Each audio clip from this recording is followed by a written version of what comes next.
Hello friends, welcome to code worm. তো গত ভিডিওতে আমরা অ্যালপাইন জেএস এর যে প্রজেক্টটা বিল্ড করছিলাম সেটা আমার ছিল কোড পেনে। সেখান থেকে নিয়ে এসেছি আমি পুরো আমার প্রজেক্টে, আমার সিস্টেমে। সেখানে আমি কোড এডিটরের মাধ্যমে পুরো জিনিসটাকে সেট আপ করেছি আর ডিজাইন ওয়াইজ একটু বেটার করেছি। আমি সবকিছু এক্সপ্লেন করব। কিন্তু আজকের ভিডিও শুরু হওয়ার আগে আমি খুব ইম্পোর্টেন্ট একটা মেসেজ দিতে চাইছি আপনাদেরকে। মেসেজটা হলো এটা, আজকের যে ভিডিওটা সেটা খুব ধৈর্য সহকারে দেখবেন। একটু লম্বা হতে পারে। এখন শুরু করছি, আমি জানি না কতটা লম্বা হবে। কিন্তু এই যে প্রজেক্টটা, এই প্রজেক্ট থেকে আপনারা অনেক কিছু শিখবেন। ঠিক আছে? লিটারালি প্রচুর জিনিস। যেকোনো একটা প্রজেক্ট শুরু করতে গেলে কি স্টেপ নিতে হয়, সমস্ত কিছু শিখবেন। টেলউইন্ড সিএসএস নলেজ পাবেন। আমরা যে অ্যালপাইন জেএস, যেটা আমি ১ম এ একটু লাইটলি নিয়েছিলাম কিন্তু এখন অনেক বেশি সিরিয়াসলি নিচ্ছি এটাকে। আমি রেকমেন্ড করব আপনারাও সিরিয়াসলি নেন জিনিসটাকে। এটা খুব পাওয়ারফুল। ওকে? তো এখানে যা দেখতে পাচ্ছেন সেই পুরো ফিচার কিভাবে কি করা হয়েছে আমি পুরো এক্সপ্লেন করব। নেক্সট প্রিভিয়াস এই জিনিসগুলো হয়ে গেছিল। আমি শুধুমাত্র একটু ইউআইটা ঠিক করেছি। এখানে একটা বাটন এড করেছি। আর এখানে আরেকটা ইম্পোর্টেন্ট জিনিস এড করেছি। সেটা হলো আমি যেটা সার্চ করছি এখানে, সেটা দেখুন এখানে হাইলাইট হচ্ছে। তো কিওয়ার্ড হাইলাইটার আমি এখানে এড করেছি। তো এটা অনেক বেশি ইন্টারেস্টিং হতে চলেছে। অনেক বেশি পাওয়ারফুল হবে এই বিষয়টাকে। ইন ফিউচার আমরা যদি এটাকে আরো আ এ এ এক্সটেন্ড করতে চাই তাহলে সেটাও করতে পারব। ওকে? তো এখন এই যে ওভারঅল যে বিষয়টা আপনারা দেখছেন এখানে, এই পুরো যে জিনিসটা দেখছেন এখন ইমেজ সহ এসছে। তো ইমেজ কিভাবে আমরা আনতে পারি? তো সেই বিষয়গুলো সবকিছুই দেখব। স্টেপ বাই স্টেপ আমরা যাচ্ছি। আর তারও আগে যে বিষয়টা আমাদের জানা জরুরি, আমি যদি কোডটা এখনই এক্সপ্লেন করি আপনাদের অনেকেরই কনফিউশন হবে যে কি চলছে এখানে। তো তার আগে আমি যেটা দেখাতে চাইছি যে আমাদের যে পুরো যে প্রজেক্টটা, সেই প্রজেক্টটা সেটআপ করার আগে কি প্ল্যানিংটা করতে হয়। তো মেক্সিমাম লোক প্রজেক্ট বানানো শুরু করে দেয়। ইভেন আমিও আপনাদেরকে অনেক দেখিয়েছি যে প্রজেক্ট হঠাৎ করে স্টার্ট করে দিয়েছি।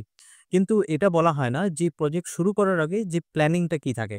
তো কোনো প্রজেক্টে ১ম এই কিন্তু কোনো এডিটর আর ব্রাউজার খুলে কোড করা স্টার্ট করতে নেই। তার আগে কিছু প্ল্যানিং থাকে। সেই প্ল্যানিংটাকে করে নিতে হয়। কিছু রিকোয়ারমেন্টস থাকে, সেগুলো এনালাইসিস করতে হয়। তো সেটা দিয়েই আজকে আমি কাজ শুরু করছি। তো আমি অলরেডি সমস্ত কিছু লিখেই রেখেছি।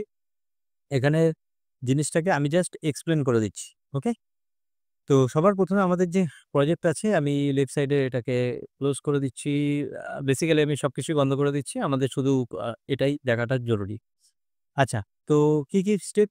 Before building the project, even though it's small, A real engineer doesn't jump into coding. হ্যাঁ, যে এইমাত্র যে কথাটা আমি সবার ১ম এ বললাম যে, আপনি যদি আ একজন ইঞ্জিনিয়ারের মতন ভাবেন, তো ১ম এ আপনি কোড দিয়ে স্টার্ট করবেন না। ওকে? আপনি সবার ১ম এ প্ল্যানিং করবেন পুরো জিনিসটাকে। তো আমাদের সবার ১ম এ গোল কি আছে সেটা। ঠিক আছে? আমরা বানাচ্ছি কি? সেটাকে আমাদের বুঝতে হবে। তো সেটা হলো আ fetch articles from dev.to API। তো এখান থেকে আমাদেরকে ডেটা না আনতে হবে। তো সেটা কি আমাদের আছে? এক্সাক্টলি। আমরা কিন্তু এই যে এপিআই আছে, এই এপিআই থেকে ডেটা আনছিলাম। তার মানে আমাদের কাছে রিসোর্স আছে। তারপরে কি আছে? আমাদের লিস্ট আকারে সার্চ ফিল্টার থাকবে, পেজিনেশন থাকবে, সেগুলোকে এড করতে হবে। এটা টেলউইন্ড সিএসএস দিয়ে সুন্দর দেখতে বানাতে হবে এবং এটা সবচেয়ে যেটা ইম্পোর্টেন্ট সেটা লাইট ওয়েট হতে হবে। তার মানে কি কোনো ফ্রেমওয়ার্ক ইউজ করা যাবে না অ্যালপাইন জেএস ছাড়া। তো অ্যালপাইন জেএস খুব লাইট ওয়েট একটা ফ্রেমওয়ার্ক। সেটা আমরা জানি, এতদিনে বুঝে গেছি যে অ্যালপাইন জেএস এর পাওয়ার কতটা। এরপরেও আপনারা আস্তে দেখবেন যে অ্যালপাইন জেএস কে আমরা কোন লিমিট অব্দি নিয়ে যাব। ঠিক আছে? এটা কতটা বেশি পাওয়ারফুল। তো ওভারঅল আপনারা কনসেপ্ট শিখে যাবেন। আপনারা যদি ভবিষ্যতে অ্যালপাইন জেএস নিয়ে কাজ নাও করেন ইন ফিউচার, আপনাদের হয়তো পার্সোনালি পছন্দ না। আ কিন্তু আপনার কনসেপ্ট শিখবে যে এইটা একটা পাওয়ারফুল একটা এপিআই, আ সরি পাওয়ারফুল একটা ফ্রেমওয়ার্ক, যে ফ্রেমওয়ার্কটা আপনাকে একদম কোন লেভেল পর্যন্ত প্রজেক্ট বানাতে আপনাকে সাহায্য করছে। আমি ডেফিনিটলি বলছি না এটা React এর মতো পাওয়ারফুল, Vue.js এর মতো পাওয়ারফুল। কিন্তু অনেক মানে enough powerful to build Spark single page application. ধরুন আপনি পোর্টফোলিও বানাচ্ছেন। তো সেখানে আপনি এটাকে বানিয়ে ফেলতে পারেন। ঠিক আছে? এটাকে ইউজ করে। তো তার জন্য বিশাল আপনাকে সেটআপ করার প্রয়োজন হবে না। আচ্ছা, এখন প্ল্যান দ্য ডেটা ফ্লো। এটা হলো মোস্ট ইম্পোর্টেন্ট জিনিস যে স্টেপ বাই স্টেপ কি হবে সেটা আমার বোঝাটা জরুরি। তো সবার ১ম এ আমাদের যখনই পেজ ওপেন হবে, আমাদের প্রজেক্টটা ওপেন হচ্ছে, ফাইলটা ওপেন হচ্ছে, আমাদের এপিআই থেকে ডেটা ফেচ করে আনতে হবে। সেটা আমাদের JSON দিচ্ছে। তারপরে সেটা পোস্ট বলে একটা অ্যারে আছে, সেখানে আমরা স্টোর করছি। তারপরে সেটাকে আমরা কম্পিউট করছি, যে ফিল্টার করার চেষ্টা করছি সেই ডেটাটাকে। আ যেহেতু আমাদের সার্চও করতে হবে সেটা। তারপরে পেজিনেশন এ যদি ক্লিক করে তো পেজ আমাদের আপডেট করতে হবে। পেজ নামে একটা ডেফিনিটলি ভ্যারিয়েবল লাগবে। তারপরে নতুন পোস্ট সেখানে আসবে পেজে ক্লিক করতে করতে। তো এটাই হলো actually state machine. State machine মানে আমাদের আ এটা কিন্তু স্টেটটাকে ম্যানেজমেন্ট করছে। যে পেজটাকে এই দুটো বাটনই কিন্তু ম্যানেজ করছে। আচ্ছা, তারপরে পরের কাজ হলো আমাদের একটা skeleton বিল্ড করতে হবে। তো এখন আমাদের কিন্তু এপিআই সিনে আসেনি। এখন কি করছি আমরা একটা স্ট্যাটিক HTML পেজ বানাচ্ছি, সার্চ বার বানাচ্ছি, প্লেস হোল্ডার যে কোডসগুলো সেগুলো হার্ড কোডের ডেটা থাকছে, প্রিভিয়াস নেক্সট বাটন থাকছে। এখন আমরা টেলউইন্ড আর অ্যালপাইন যাতে ওয়ার্ক করে সেইজন্য আমাদের যে সিডিএন গুলো আমরা তো সিডিএন দিয়েই কাজ করছি সেগুলো মেক সিওর করতে হবে সেগুলো যেন অ্যাটাচ থাকে হেডের মধ্যে। ওকে? আর আরেকটা জিনিস আমি এখানে এখনই মেনশন করে দিতে চাইছি। আমরা যেটা হেডের মধ্যে অ্যাটাচ করেছি, এই যে দেখছেন অ্যালপাইন জেএস এর যে সিডিএনটা সেটা কিন্তু এখানে ডিফার কথাটা লেখা রয়েছে। আর কাস্টম সিএসএস নরমাল আমরা লিখেছি। আর টেলউইন্ড এটাও সোর্স হিসাবে এখানে অ্যাটাচ করা আছে। উপরে কিছু গুগল ফন্টস আছে। আমরা দেখব যে ফন্টস কি করে অ্যাটাচ করে। ঠিক আছে? আজকে দেখে নেব। আর আমার এখানে লেফট সাইডে দেখতেই পাচ্ছেন কোনো সিএসএস ফাইল নেই। আমাদের কোনো সিএসএস এর সিনই নেই এখানে। সবকিছু ইনলাইন অ্যালপাইন দিয়ে এই টেলউইন্ড দিয়ে। আচ্ছা ৩ নম্বর সেকশন হয়ে গেল আমাদের। তারপরে হলো এবার ডাইনামিক ডেটার পালা। যে এখন এপিআই ইন্টিগ্রেশন করতে হবে। তো হার্ড কোড গুলো সরিয়ে আমাদের থেজ পোস্ট থেকে যে ফাংশন থেকে ডেটা পেয়েছিলাম রিটার্ন করে সেটা। তারপরে এপিআই রিটার্নস ডেটা ঠিকঠাক রিটার্ন করছি কিনা, তারপরে লোডিং বা এরর যেগুলো সেগুলো হ্যান্ডেল করতে হবে। যদি আমরা এই প্রজেক্টে হ্যান্ডেল করিনি এরর গুলো, তো ডেফিনিটলি আমাদের করা উচিত। আপনারা যদি কমেন্ট সেকশনে জানান তাহলে আমি দেখাবো কি করে লোডার ইউজ করতে হয়, কি করে আম আপনার এখানে যদি স্কেলিটন দিতে চান, শিমার ইফেক্ট সেগুলো দিতে চান, তো সেটা কিভাবে করতে পারেন? তো ইত্যাদি আমি ডেফিনিটলি দেখাবো আপনারা যদি কমেন্ট সেকশনে জানান। তো একজনও যদি আমাদের কমেন্ট করেন যে আমি এগুলো দেখতে চাই, কি করে লোডিং এখানে অ্যাটাচ করতে হয়, কি করে এরর হ্যান্ডলিং করতে হয়, we must use we must check or whatever you say error related task আমাদের অবশ্যই এখানে করা দরকার। ঠিক আছে? আচ্ছা। তারপরে আমাদের পরবর্তী যে কাজ হলো আ স্টেট হ্যান্ডলিং করা। তো সার্চ আর প্রেজেন্টেশন এর আ যে ভ্যালু গুলো আছে সেগুলো আমরা ইউজ করে প্রিভিয়াস পেজ, নেক্সট পেজ এই জিনিসগুলোকে আমরা হ্যান্ডেল করে নেবো এই ফাংশন গুলোর মাধ্যমে। তারপরে এবার আ ফাইনাল বা পলিশ যে ওয়েটা সেটা হলো আ যে highlight, markup, UX user experience সব ঠিকঠাক আছে কিনা, হাইলাইটিং হচ্ছে কিনা, আমি যে জিনিসটাকে সার্চ করছি সেটা।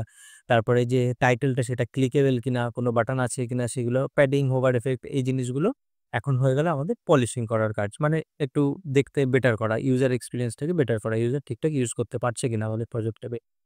তারপরে হলো এখন টেস্টিং করার ব্যাপার সেটা হলো আমাদের ব্রাউজারে আমাদের চেক করা দরকার যে ফার্স্ট পোস্ট গুলো আসছে কিনা পেজের, তারপর পেজিনেশন কাজ করছে কিনা, সার্চ ফিল্টার ঠিকঠাক কাজ করছে কিনা, ইনস্ট্যান্টলি হতে হবে কাজটা, হাইলাইট কাজ করছে কিনা, আমরা যে টেক্সটটা সার্চ করছি সেটা হাইলাইট হচ্ছে কিনা, সেই জিনিসগুলো আমাদের চেক করা দরকার। সেটা হলো টেস্ট কেস। তারপরে হলো এখন অপশনাল যেটা এনহান্সমেন্ট আমরা ফিউচারে এই যে আমি কিছুক্ষণ আগে বললাম যদি আপনারা বলেন তাহলে আমি অবশ্যই ইমপ্লিমেন্ট করব যে লোডার, স্পিনার, নো রেজাল্টস যদি কোনো কিছু সার্চ করি সেটা রেজাল্ট যদি না আসে তাহলে ব্ল্যাংক স্ক্রিনের বদলে আমরা নো রেজাল্ট শো করাতে পারি। আর ইনফাইনাইট স্ক্রলিং, ইনস্ট্যান্ট পেজিনেশন, পেজিনেশনের বদলে আপনি যদি চান যে Facebook বা YouTube এর মতো ইনফাইনাইট স্ক্রলিং সেটা যদি হবে তাহলে ডেফিনিটলি আমরা ওটাও এড করতে পারি। আচ্ছা এখন কোন পার্টটা কিসের পরে? সবার ১ম এ পোস্টের স্কেলিটনটা HTML, CSS, Alpine JS ঠিক আছে? জাস্ট স্ট্যাটিক UI তারপরে আমরা ডেটা ফেচ করছি API থেকে JSON ভেরিফাই করে। আচ্ছা তারপরে হলো ডিসপ্লে করছি ডাইনামিক ডেটাগুলো, প্লেস হোল্ডার গুলোকে রিপ্লেস করে দিচ্ছি। তারপর পেজিনেশন এর লজিক চলে আসছে, তারপর সার্চ ফিল্টার আসছে। তারপরে হাইলাইটের যে সার্চ সাম সেটা করছি। ওকে? এটা ইন্টারেক্টিভ হবে অনেক বেশি। তারপর final UI polishing of testing. তো টেস্টিংটা ডেফিনিটলি আমাদের করতে হবে সবার শেষে। আচ্ছা, এবার চলে আসি আমাদের বা যে কনটেন্ট যেটা আছে সেটা। আমাদের যে বেসিক্যালি যে আমরা কোড লিখেছি সেটা। অলরেডি আমি বলে দিয়েছি যে হেডের মধ্যে কি আছে, টাইটেল তো লেখাই রয়েছে এখানে। বডিতে আমরা কি ইউজ করছি? আচ্ছা আমাদের এই যে ফন্ট যেটা আছে না? তো ফন্ট আপনি যখন Google এ আসছেন, তো যখন ফন্ট এখানে আপনি এখানে অ্যাটাচ করছেন তখন কিন্তু ওখানে নাম লেখাই থাকে যে আপনার কি ফন্ট আপনি ইউজ করতে চাইছেন। তো সেটাকে কিন্তু আপনাকে এখানে লিখতে হবে যে ফন্ট হাইফেন গাইস্ট যেটা আছে সেটা। তারপরে ব্যাকগ্রাউন্ড কালার ইউজ করছি, প্যাডিং ইত্যাদি আছে। আমি শুধু ইম্পোর্টেন্ট সেকশন গুলোই বলছি। তারপরে এখানে আমাদের মেইন যে অ্যাকচুয়ালি ডেটার যে সোর্স সেটা এই আ ফাংশন থেকে আসছে এবং এর ভিতরে একটা ফাংশন আছে যেটা পেজ করছে সেটা হলো আমরা init করছি। মানে আমাদের পেজ লোড হলেই এই ফাংশনটা রান হবে। init মানে হলো ইনিশিয়ালাইজ করে দেয়। তো আপনি যদি এখানে ডেটার পরে যদি এরকম এক্স ইনিট একটা লেখেন, তার ভিতরে কোনো ফাংশন লেখেন, তো সেই ফাংশনটা আপনার ইনস্ট্যান্ট লোড হয়ে যায়। ঠিক আছে? আপনার যখনই প্রজেক্টটা লোড হবে ব্রাউজারে সঙ্গে, সঙ্গে লোড হয়ে যাবে এটা। তারপরে এখানে তো H1 এর স্টাইল রয়েছে। তারপরে এখানে ইনপুট রয়েছে। ইনপুটের মধ্যে আমরা এক্স মডেল ইউজ করে সার্চ টার্ম বলে একটা ভ্যারিয়েবল নিয়েছি, সেটাকে আমরা আ টু ওয়ে বাইন্ডিং করেছি। আচ্ছা, এবার একটুখানি জাভাস্ক্রিপ্ট দেখে নিই যে কিসের কথা বলছি আমি। এই যে আ এখানে আমাদের রয়েছে, এখানে দেখুন যে আমাদের এই যে Xdata আ যে ফোরেম অ্যাপ, যে অ্যাপটা আছে সেই অ্যাপের নামে আমি একটা ফাংশন ক্রিয়েট করেছি। এর ভিতর থেকে একটা রিটার্ন করছি। কি রিটার্ন করছি? একটা অবজেক্ট রিটার্ন করছি। তো এখানে দেখছেন যে অবজেক্টটা এখানে শেষ হচ্ছে। আর অবজেক্টটাকে ভালো করে একটু খেয়াল করবেন। এর মধ্যে পোস্ট নামে কিন্তু একটা অ্যারে আছে, ব্ল্যাংক অ্যারে। যেমন আমি readme তে দেখালাম যে আমাদের এটাই হলো অ্যাকচুয়ালি সোর্স। তো এর মধ্যে সমস্ত অ্যারেগুলো স্টোর হচ্ছে। আমি ১ম অবস্থায় ফার্স্ট পেজে দাঁড়িয়ে আছি। প্রত্যেকটা পেজে আমি ৬ টা করে আইটেম চাইছি এবং কেউ কিছু সার্চ করছে কিনা সেটা, এটা সার্চ টার্মের মধ্যে থাকছে। তারপরে একটা অ্যাসিঙ্ক ফাংশন আছে, এই যে ফেচ পোস্ট। এই পোস্টটাই কিন্তু, এই ফাংশনটাই কিন্তু দায়ী যে হলো আমাকে সমস্ত পোস্টগুলোকে এনে দেবে। সেটা কোথায় আছে? যে এটা। ওকে? তো এটাই হলো ইনিশিয়ালাইজ হয়ে যাচ্ছে। তার মানে এটাই ট্রিগার হয়ে যাচ্ছে পেজ লোড হওয়ার সঙ্গে, সঙ্গেই। তো এটা হলো একটা অ্যাসিঙ্ক ফাংশন। তারপরে আমরা এখানে অ্যাসিঙ্ক ফাংশন যেহেতু দিয়েছি তাহলে ডেফিনিটলি এখানে অ্যাওয়েট লিখতে হবে। তারপরে আমাদের এই হলো এপিআই। ঠিক আছে? এই এপিআইটাকে আমরা এখানে ভ্যারিয়েবলের মাধ্যমে অ্যাটাচ করে দিচ্ছি this.page কেন লিখতে হচ্ছে? কারণ আমাদের এইখানে যে প্রপার্টি গুলো আছে সেটা এই অবজেক্টের প্রপার্টি গুলো যখন কোনো ফাংশনের ভিতরে ইউজ করতে হয় তো আমাদেরকে this লেখার প্রয়োজন হয়। ওকে? তারপরে এটা বেসিক জাভাস্ক্রিপ্টের জিনিস। এখানেও তাই পোস্ট পার পেজ এটা আমরা এপিআই এর সঙ্গে অ্যাটাচ করে দিয়েছি। তারপর আমরা এখান থেকে একটা ডেটা পাবো। সেই ডেটাটা কোথা থেকে আসছে? আমরা একটু ওয়েট করে যাচ্ছি। এই যে পেজ যেমন ওয়েট করেছিলাম, তো আমরা এখানে ওয়েট করছি যে জেসন, এই রেসপন্সটাকে জেসনে কনভার্ট করে দিচ্ছি। ঠিক আছে? জেসনটাকে কনভার্ট করে অ্যারেতে যখন কনভার্ট করে দিচ্ছি, আমাদের এই ডেটার মধ্যে এখন অ্যারে আছে। এবার আমরা এখানে একটা ছোট্ট চেকিং করছি যে যদি ডেটা না থাকে, যদি এপিআইতে ডেটা ফুরিয়ে যায়, আমি নেক্সট করতে লাস্ট পেজে চলে এসেছি, তারপরে করবে। তো সেক্ষেত্রে আমরা আ যে পেজে ছিলাম তো সেই পেজে আগে আমরা যাতে চলে আসতে পারি। যাতে নেক্সট বাটন একদম এক্সট্রিম লেভেল অব্দি শেষে না চলে যায়। সেইজন্য জাস্ট ছোট একটা চেকিং লাগিয়ে রেখেছি। আর সবশেষে হলো this.post equals to data। তার মানে আমরা এই যে ডেটাটা যেটা পেয়েছিলাম এপিআই থেকে সেটাকে স্টোর করে দিয়েছি এখানে। আচ্ছা, তারপরে কি হলো? আ প্রিভিয়াস পেজের জন্য আমাদের যাওয়ার জন্য যে বাটনটা আছে, যে বাটনটার মধ্যে আমরা ফাংশনালিটি এড করেছি, আমি একটু দেখিয়ে দিই। আমাদের একদম নিচে আছে এই জিনিসটা। সেটা হলো এই যে প্রিভিয়াস পেজে আমরা একটা কিন্তু ক্লিক এখানে অ্যাটাচ করেছি অ্যাড ইভেন্ট লিস্টেনার। এখন এ কি করছে? সবার ১ম এ চেক করছে যে আমি কোন পেজে আছি। যদি গ্রেটার দ্যান 1 হয় মানে আমি 2, 3, 4, 5, 6 এইসব পেজে যদি থাকি, আ তো সেক্ষেত্রেই আমার কিন্তু পেজ আ প্রিভিয়াস আসবে। তার মানে আমি এখন ফার্স্ট পেজে চলে আসছি সাপোজ। যদি ফার্স্ট পেজে চলে আসি তো আমি এবার প্রিভিয়াস করার চেষ্টা করছি। মানে আমি 0 যে পেজ আছে সেখানে আসার চেষ্টা করছি। সেটা কি পসিবল? 0 পেজ বলে তো এখানে কিছু নাই। তো সেইজন্য আমরা এখানে ভ্যালিডেশনটা এখানে চেক করছি। করার পরে পেজটাকে মাইনাস করছি। এটার মানে কি? এই যে পেজ। দেখছেন পেজ কত আছে? 1, তাই না? 1 থেকে শুরু করেছিলাম। এই যে 1। এখন কেউ যদি ব্রাউজারে যেই কোড লোড হচ্ছে, আ লোড হওয়ার সঙ্গে, সঙ্গেই যদি এই যে এটা তো আমাদের ফার্স্ট পেজ। সাপোজ আমি এই যে ফার্স্ট পেজে এসেছি। আমার ওয়েবসাইটটা সবেমাত্র লোড হয়েছে। আমি যদি এখন এসে এই যে প্রিভিয়াস পেজে ক্লিক করি, তাহলে কি আমি এর আগের পেজে যাবো? তো সেটাকে তো আমাকে বন্ধ করতে হবে, তাই না? তো সেইজন্যই আমরা এখানে চেকিংটাকে ইউজ করছি। তো সেইজন্য আমাদের পেজ নেগেটিভ ইউজ হচ্ছে যাতে আমরা প্রিভিয়াস পেজে যেতে পারি। আমরা যদি ফার্স্ট পেজের থেকে বেশি মানে উপরের পেজে থাকি। যেমন ৩ নম্বর পেজ, ৪ নম্বর পেজ এসব জায়গায় আমি আসতে পারব। এই যে পেজ 2 তে আসছি, পেজ 1 এ আসছি, এইগুলোর জন্য ঠিক আছে। কিন্তু ফার্স্ট পেজ থেকে পিছনের দিকে যাওয়া যাবে না, তাই না? তো সেইজন্যই এই এতটুকুই লজিক। আচ্ছা, এখানে আরেকটা জিনিস হলো this.fetchPost এটা কি হচ্ছে? এটার ঘটনা হলো এই যে পোস্ট যেটা রয়েছে যে ফাংশনটাকে, এই ফাংশনটাকে তো আবার লোড করাতে হবে। কেন? এই ফাংশনটাকে আমরা কল করছি কেন? this যেহেতু এটা একটা মেথড, তো এই মেথডটা এই অবজেক্টের মেথড। তো এই অবজেক্টের মেথডটাকে আবার এই ফাংশনের ভিতরে কল করছি। তো সেজন্য আমাদের this তো লিখতেই হবে। তো this.fetch কেন করছি? কারণ আমি প্রত্যেকবার যখন পেজে ব্যাকে আসছি, একটা করে পেজ পিছনে আসছি, তখন এই পোস্টগুলোকে আবার লোড করাতে হবে, তাই না? তার মানে আমি বলতে চাইছি, আমি সাপোজ ৩ নম্বর পেজে আছি। আমি এখন প্রিভিয়াস পেজে আসতে চাইছি। তার মানে আমাকে ১ নম্বর পেজটাকে, এই ২ নম্বর পেজটাকে আবার কল করতে হবে। যেই কল করব, তার মানে এই ফাংশনটা কল হচ্ছে। এই ফাংশনটা কল হওয়া মানে কি? এই যে এই ফাংশনটা আবার চলছে। এই ফাংশনটা চলছে তার মানে কি এখানে ডেটা আসছে। তবে গিয়েই না আমরা ব্রাউজারে দেখাতে পারছি এই ডেটাটাকে, তাই না? আচ্ছা, এরপরে নেক্সট পেজের হিসাব তো সিম্পল। আমরা প্রত্যেকটা পেজে যাচ্ছি। আর নেক্সট পেজের ক্ষেত্রেও আমাকে কিন্তু এই ফেচ পোস্ট আবার কল করতে হবে। যদি আপনি কল না করেন তাহলে কিন্তু যতই আপনি প্রিভিয়াস নেক্সটে আসুন তখন কিন্তু আপনি দেখতে পাবেন পোস্টগুলো। ঠিক আছে? কারণ আপনি সেই এই যে টার্মটা আছে না? আমরা বেসিক্যালি এই যে প্রিভিয়াস পেজ আর নেক্সট পেজের বাটন দিয়ে এইখানে এই ভ্যালুটাকে চেঞ্জ করছি। এই ভ্যালুটা কোনটা? এই ভ্যালুটা এই 1। এই 1 টাকে 2, 3, 4 এইভাবে কিন্তু আমরা চেঞ্জ করাচ্ছি। তো সেইজন্যই আমাদের এই প্রিভিয়াস পেজ আর নেক্সট পেজের ভিতরে গিয়ে আমাদের এই ফেচ পোস্টের যে ফাংশনটা সেটাকে আরেকবার কল করতে হচ্ছে। আচ্ছা, এরপরে হলো মোস্ট ইম্পোর্টেন্ট যেটা হলো এই যে ফিল্টার্ড পোস্ট। এটা হলো আমরা একটা গেটার ফাংশন ইউজ করছি। তো আমরা কি করছি এই ফিল্টার পোস্ট গুলোর মধ্যে এসে আমরা যেটা সার্চ করছিলাম যদি কেউ কোনো কিছু সার্চ না করে থাকে মানে এখানে কেউ যখন ফার্স্ট টাইম সাইট লোড হচ্ছে এখানে তো ব্ল্যাঙ্কই থাকছে কেউ তো কিছু লিখছে না, তো সেক্ষেত্রে আমরা কি দেখাতে চাইছি যে আমাদের যতগুলো পোস্ট আছে সব দেখিয়ে দাও। তো আমাদের কটা পোস্ট আছে এই যে পোস্ট, এখান থেকে ডেটা আমি এর ভিতরে পুশ করে দিয়েছিলাম, তার মানে এর মধ্যে সমস্ত পোস্ট চলে এসছে। আচ্ছা, এবার তারপর আমরা রিটার্ন করছি কি পোস্টটাকে ফিল্টার করছি। এবার সাপোজ কেউ সার্চ করছে লিটারেলি, তো এখানে কি সার্চ করতে পারি আমরা? যেমন ধরুন এখানে লেখা রয়েছে যে 10 টিপস, এই যে 10 টিপস।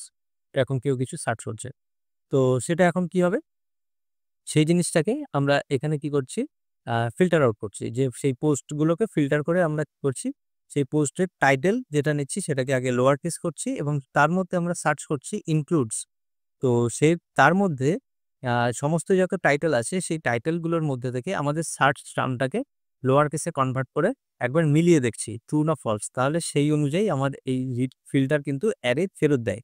তো যে অ্যারেটা আমাকে রিটার্ন করছে সেই অ্যারের মধ্যে আমরা এখানে ডেটা পেয়েছি। আচ্ছা, আমি এমন কিছু আছে যেটা দুটোর মধ্যে আছে সেই জিনিসটা সার্চ করি। আ যেমন ধরুন এখানে এই যে হাউ লেখা আছে আর এখানেও একটা এইচ আছে। তো আমি দেখি যে এটাকে সার্চ করে। এই যে দেখুন যত জায়গায় এইচ আছে না সবকটাই এসছে। এবার আমি যদি এখানে লিখি যে হাউ তাহলে একটাই পাচ্ছি আমরা এখানে। আচ্ছা, Google Cloud Meet Hero আ নেক্সট পেজে কি আছে একটু দেখে নেই। আ হোয়াই ওমেন আমরা একটু সার্চ করি যে HTMX এটাও এই যে HTMX এটাও একটা ইন্টারেস্টিং জিনিস আপনারা পড়বেন এই জিনিসটাকে। এটাও কিন্তু আমাদের প্রয়োজন ভবিষ্যতে। আচ্ছা।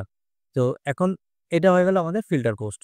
নেক্সট কি হলো? এই যে হাইলাইট। হাইলাইটের যে কনসেপ্টটা সেটা হলো এখানে আমরা একটা মেথড বানাচ্ছি তার মধ্যে আমরা টাইটেলটাকে পাস করব। ঠিক আছে? এখানে একটা আমরা প্যারামিটার নিয়ে নিচ্ছি। তো এখন এই টাইটেলের মধ্যে কি হচ্ছে? আ যদি সার্চ টার্ম না থাকে তাহলে এখানে যা টাইটেল ছিল সেটাই ফেরত যাচ্ছে। এবার আমরা এস্কেপ করছি। কি এস্কেপ করছি? যে আমাদের যে সার্চ টার্ম যেটা ছিল সেটাকে রিপ্লেস করছি। যদি কেউ unnecessary ওর মধ্যে গ্রেটার দ্যান, লেস দ্যান এই সমস্ত যে জিনিসপত্র আছে বা স্পেশাল ক্যারেক্টার সেগুলোকে আমরা রিপ্লেস করে দিচ্ছি সমস্ত কিছু। তো এটা হলো স্কেপ। এটা হলো বেসিক্যালি রেজেক্স। ঠিক আছে? এই জিনিসটা রেজেক্স। তারপরে আমরা আ এখানে যে স্কেপ যে ক্যারেক্টারটা সেই আ মানে স্কেপ হওয়া যে ক্যারেক্টার গুলো মানে এইখানে যে টেক্সট গুলো আমি যেখানে লিখছি এটা, এই যে স্কেপড যে ক্যারেক্টার গুলো সেই ক্যারেক্টার গুলোকেই আমরা এখানে নেব। নেওয়ার পরে আমরা রিটার্ন করছি এখানে।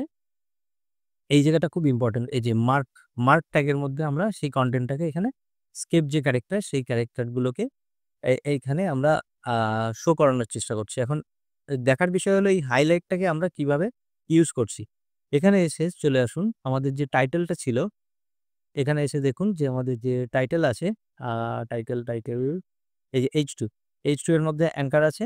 এখানে আমরা এখানে ডাইনামিক্যালি যেহেতু ইউআরএল আসছে তো সেজন্য আমাদের কিন্তু এখানে এভাবে বাইন্ড করতে হবে। একটা কোলন সিম্বল দিতে হবে।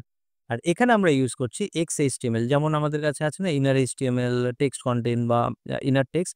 তো এটা হলো XHTML। আমরা যেহেতু HTML লিখছি তো এখানে খুব স্কেপ করাটা প্রয়োজন।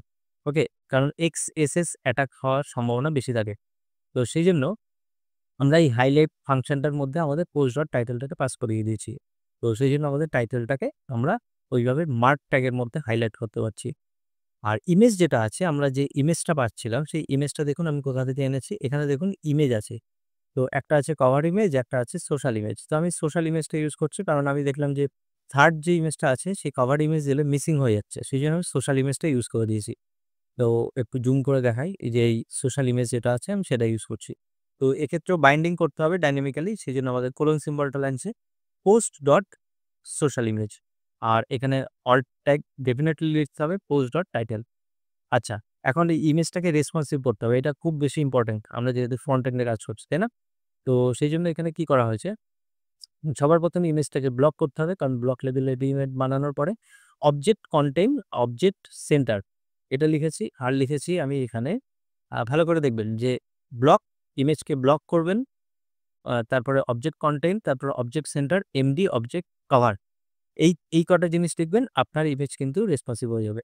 ওকে? আর জাস্ট কর্নারটাকে গোল করার জন্য একটু রাউন্ডেড লিখে রেখেছি। ওকে? আর কি আছে? আর কি দেখানোর আছে সেটা আমি একটু মেনশন করে দিই। আচ্ছা, এছাড়াও আমি কিছু ট্যাগ এড করেছি এখানে পোস্ট ডট ট্যাগস। এই জায়গাটা দেখুন, এই যে ট্যাগ গুলো দেখাচ্ছে এখানে। আর এখানে কবে পোস্ট হয়েছে সেই ডেটটা দেখাচ্ছে। তো এখানে ব্যাকটিকের মধ্যে লিখেছি যেহেতু আমাকে স্ট্রিংটা এর সঙ্গে কনক্যাটিনেট করতে হতো। তারপরে ডলার দিয়ে ট্যাগ। এটাই জাভাস্ক্রিপ্টের মতোই আপনি লিখছেন কিন্তু কোটেশনের মধ্যে। তারপরে এখানে আমি post dot readable publish date. তো এটা কোথা থেকে পেয়েছি? এই যে এখানে পাবলিশ ডেট লেখা ছিল। ওই যে রিডেবল পাবলিশ ডেট এটা। এখানে প্রত্যেকটা জিনিস আপনি নিজে এনে টেস্ট করে দেখবেন প্রিন্ট করে। ঠিক আছে? তাহলে আপনি এপিআই রিলেটেড কাজ শিখে যাবেন। নিচে এটা একটা অ্যারে আছে। অ্যারেকে কি করে লুপ চালাতে পারি। এখানে ইউজারের নাম বের করতে পারি। ওকে? তো ইউজারের নাম আমাকে লিখতে হতো তাহলে post dot user dot name এভাবে আমাকে টাইপ করতে হতো। তো এই জিনিসগুলো আছে। আ আচ্ছা, তারপরে এখানে প্যারাগ্রাফ তো দেখতেই পাচ্ছেন যে পোস্ট ডট ডেসক্রিপশন এটা লিখে দিয়েছি। আর হ্যাঙ্কার ট্যাগের মধ্যে পোস্ট ইউআরএল। তারপরে একটা বাটনের স্টাইল করে দিয়েছি। পেজিনেশন যেটা ছিল পেজিনেশনে হলো আমরা ক্লিক করছি তার জন্য প্রিভিয়াস পেজ রয়েছে। এখানে ডায়নামিক্যালি ক্লাস চেঞ্জ করছি যদি পেজ ইকুয়ালস টু 1 হয় তাহলে এটা ডিসেবল হয়ে যাবে। তো তার জন্য কি করেছি গ্রে কালার করে দিয়েছি আর কার্সর নট অ্যালাউড করেছি। আদারওয়াইজ আমাদের বাটনটা গ্রিন কালার দেখাবে, কার্সর পয়েন্টার থাকবে। আর ডিসেবল যে অ্যাট্রিবিউটটা আছে সেটাকে কি করেছি পেজ যদি 1 চলে আসে যে আমরা যদি ফার্স্ট পেজে চলে আসি তাহলে আমরা এখানে ডিসেবলটাকে ট্রু করে দিচ্ছি। আচ্ছা, তারপরে এক্স এর মধ্যে আমরা এই পেজ যেটা ছিল যে কত নম্বর পেজে আছি সেটা এখানে শো করছে। আর বাটন নেক্সট সেম জিনিস। তো এটাই হলো আপনাদের ওভারঅল যে প্রজেক্টটা হলো এটাই। এখন আ এখানে যে বিষয়টা বোঝার হলো সেই বোঝার যেকোনো প্রজেক্ট আপনি যখন স্টার্ট করবেন, আপনি ধরুন এটাই বানাচ্ছেন। তো সবার ১ম এ আপনি কি করবেন? সবার ১ম এ এসে এই যে readme যে ফাইলটা আপনি কমেন্ট সেকশনে জানাবেন, আমি তাহলে ওখানে প্রোভাইড করে দেব। এটা একটা বানানোর চেষ্টা করবেন যেকোনো প্রজেক্টের ক্ষেত্রে। আপনি যদি এই প্রজেক্টটাই বানান, এই জিনিসটাকে আগে বুঝে নেবেন যে কোনটার পরে কোনটা বানাতে হবে। আপনি যদি একবার বুঝে যান কনসেপ্টটা, দরকার হয় খাতা পেন দিয়ে যদি আপনি লিখে নেন, তাহলে আপনার কোড করা ইজি হয়ে যাবে। নাহলে এখানে এই যে এত পরিমাণ কোড দেখতে পাচ্ছেন না, সেইগুলো আ একটা একটা ন্যাচারাল জিনিস। আপনি কনফিউজড হয়েই যাবেন যখন তখন। আ তো যদি আপনি বিগিনার হয়ে থাকেন তাহলে সেক্ষেত্রে আপনার কাছে এটা প্রচন্ড হেডেকের মনে হবে। কিন্তু বিশ্বাস করুন এটা বেশি কমপ্লেক্স কিছুই না। ওকে? আ আপনার যদি বেসিক জাভাস্ক্রিপ্ট সম্পর্কে নলেজ থাকে তাহলে এটা একদমই কমপ্লেক্স কিছু না। কারণ মেক্সিমাম জিনিস হ্যান্ডেল করছে অ্যালপাইন জেএস। নিজেই হেডেক নিয়ে নিয়েছে। আপনাদের হেডেক নিতেই হচ্ছে না। এই প্রজেক্টটাই যদি আমরা জাভাস্ক্রিপ্ট দিয়ে করতাম, ভ্যানিলা জাভাস্ক্রিপ্ট দিয়ে বা রিঅ্যাক্ট দিয়ে করতাম তাহলে আরো বেশি কমপ্লেক্স হয়ে যেত এই জিনিসটা। ঠিক আছে? আরো অনেক বেশি কোড লিখতে হতো। কিন্তু এখানে অনেক সাদাসিধে একটা অবজেক্টস আর তার ভেতরে প্রপার্টি অ্যান্ড মেথডেরই খেলা। এখানে। আচ্ছা, আরেকটা জিনিস আমি বলতে ভুলে যাচ্ছি। খুব ইম্পোর্টেন্ট। এটা দেখে হয়তো আপনার একটু নতুন মনে হচ্ছে টেমপ্লেট। তো এটা টেমপ্লেট নতুন কিছু না। এটা HTML এরই ট্যাগ কিন্তু টেমপ্লেটের মধ্যে যে জিনিসটা লেখা হয় সেটা কিন্তু ব্রাউজারে রিফ্লেক্ট হয় না। তো সেইজন্যই টেমপ্লেট ট্যাগের ভিতরে আমরা লুপের কাজটা করছি। এটা হলো অ্যালপাইনের স্টাইল। আপনি যদি টেমপ্লেট ট্যাগের ভিতরে কোনো ট্যাগ লেখেন, ব্রাউজারে লিখে দেখবেন সেটা কিন্তু ডিসপ্লে করায় না। ওকে? আ টেমপ্লেট বলতে পারেন যে বাই ডিফল্ট আ হিডেনই থাকে। ওকে? মানে সিএসএস দিয়ে হিডেন হয় না কিন্তু হিডেনই থাকে। তো ডায়নামিক্যালি কোনো কিছু প্রিন্ট করার জন্য টেমপ্লেটটাকে ইউজ করছে অ্যালপাইন জেএস। আচ্ছা, টেমপ্লেট হলে HTML এর রিটার্ন। অ্যালপাইন বানাই এটাকে। তো সেজন্য আমরা X4 ইউজ করছি। X4 এর মধ্যে আমরা পোস্ট ইন ফিল্টার্ড পোস্ট। আমরা যে ফিল্টার পোস্ট এখানে বানিয়েছিলাম না? যে পোস্টগুলোকে ফিল্টার আউট করেছিলাম এই যে ফিল্টার পোস্ট। এটা যেহেতু একটা আ অ্যারে রিটার্ন করছে তো অ্যারে যদি রিটার্ন করে তাহলে আমরা এইখান থেকে ফর ইন এই যে ফর ইন দেখছেন? আমরা ফর ইন লুপ চালাচ্ছি। পোস্ট ইন ফিল্টার পোস্ট এটা। আর প্রত্যেকটা এই যে ডিভ, এই ডিভগুলোই কিন্তু রিপিট হচ্ছে। এই ডিভগুলোকে একটা আইডি দিতে হয় যাতে অ্যালপাইন জেএস এর যে সিস্টেম সে যাতে বুঝতে পারে যে প্রত্যেকটা ডিভ আলাদা। সেজন্য আমাদের এখানে কি আছে, ওকে? পোস্ট ডট আইডি, কারণ আমরা এখান থেকে পোস্টের থেকে আইডি পাচ্ছিলাম না। প্রত্যেকটা পোস্টের একটা করে আইডি ছিল। তো এই আইডিগুলো ইউনিটি হয়। তো সেইজন্য এই আইডিগুলো আমরা এখানে ইউজ করে নিচ্ছি প্রত্যেকটা ডিভকে সেপারেট করার জন্য। তো এতটুকুই ছিল আমাদের এই প্রজেক্টটা। এই প্রজেক্টে আপনারা যদি চান তাহলে আমি পরবর্তী ভিডিও নিয়ে আসবো। সেখানে আমরা লোডার বা স্ট্রিমার যে ইফেক্ট গুলো সেই জিনিসগুলো আনবো। আ আ নো রেজাল্টস এই মেসেজটাও আমরা দেখাবো। আর আরেকটা জিনিস উই মাস্ট ডু, আ সেটা হলো এখানে এই যে আমরা যেটা করছি না, এই যে অ্যাসিঙ্ক অ্যাওয়েট এর মধ্যে আমাদের অবশ্যই যে এরর হ্যান্ডলিং যে প্রসেসটা কিছুক্ষণ আগে আমি বলার চেষ্টা করেছিলাম কিন্তু আমার ওয়ার্ড হারিয়ে গেছিল। Error handling, we must handle our errors. আ কারণ সবচেয়ে ডেঞ্জারাস যে জিনিসটা হলো সেটা হলো এই যে ফেচ, এখানে এরর আসতে পারে, এখানে এরর আসতে পারে। তো এখানে এরর আসার মানে কোনো অন্ত নেই। যেখানে খুশি এরর চলে আসতে পারে। সেইটা আমাদের হ্যান্ডেল করতে হবে। আর কোনো সিনিয়র যদি ডেভেলপার এটা দেখে থাকেন তাহলে নিশ্চয়ই তিনি আমাকে বলছেন যে এটা কি অবস্থা কোড এরকম ভুলভাল জিনিস কাউকে শেখাতে নেই। সে নিশ্চয়ই বলছেন। কিন্তু আমি ১ম থেকেই বলে এসেছি যে বিগিনার ফ্রেন্ডলি রাখতে চেয়েছি। আর ডেফিনিটলি আমাদের এটা এরর হ্যান্ডলিং করা উচিত। আমি করবও হয়তো। যদি কমেন্ট সেকশনে জানান তাহলে আমি প্রপার সুন্দর স্ট্রাকচার বানিয়ে আরো বেশি আমি এখানে এরর রিলেটেড যে জিনিসগুলো ভ্যালিডেশন যদি প্রয়োজন হয় সেই জিনিসপত্রগুলো আমরা এখানে ডেফিনিটলি এড করব। আর খুব শীঘ্রই ভালো, ভালো প্রজেক্ট আসতে চলেছে। আমরা একদম অ্যালপাইন জেএসকে দেখব যে কত টপ লেভেল অব্দি আমরা নিয়ে যেতে পারি। কতটা পাওয়ারফুল সেটা আমরা এখানে প্রুভ করব। ওকে? আর এটা যদি একবার আমরা শিখে যাই তাহলে আমাদের কাছে আমাদের যে আ রিজিউমে থাকবে যে বায়োডাটা, সেই বায়োডাটাতে কিন্তু একটা প্লাস পয়েন্ট থাকবে যে আমি একটা ফ্রেমওয়ার্ক জানি। সেটা খুব পাওয়ারফুল। ওকে? সেটা দিয়ে আমরা ছোটখাটো কাজ ডেফিনিটলি খুব একদম ইজিলি করে ফেলতে পারবো। তো আজকের ভিডিও আর বড় করছি না। এই পর্যন্তই রাখছি। আমরা পরবর্তী ভিডিওতে আ নতুন প্রজেক্ট করব বা আপনারা যদি আ রেকমেন্ড করেন যে অন্য কোনো প্রজেক্টের কথা সেটাও আমরা নিয়ে ভাবতে পারি। এছাড়াও যদি মনে করেন যে এই প্রজেক্টটাকে আরো ফিনিশিং টাচ দিতে তাহলে সেটাও করতে পারি। সেটা ডিপেন্ড করছে আপনাদের উপরে। কমেন্ট সেকশনে জানাবেন। চ্যানেলটা যদি লাইক, শেয়ার, সাবস্ক্রাইব না করে থাকেন কাইন্ডলি করবেন, বন্ধুদের সঙ্গে শেয়ার করবেন, একটু এনকারেজ করবেন লাইক করে। আপনারা যদি একজনও দেখেন আমার এই ভিডিওগুলো আমি শুধু তার জন্যই ভিডিও বানাবো। ওকে? তো আজকের ভিডিও এতটুকু। আমরা পরবর্তী ভিডিওতে আবার দেখা হচ্ছে। ধন্যবাদ।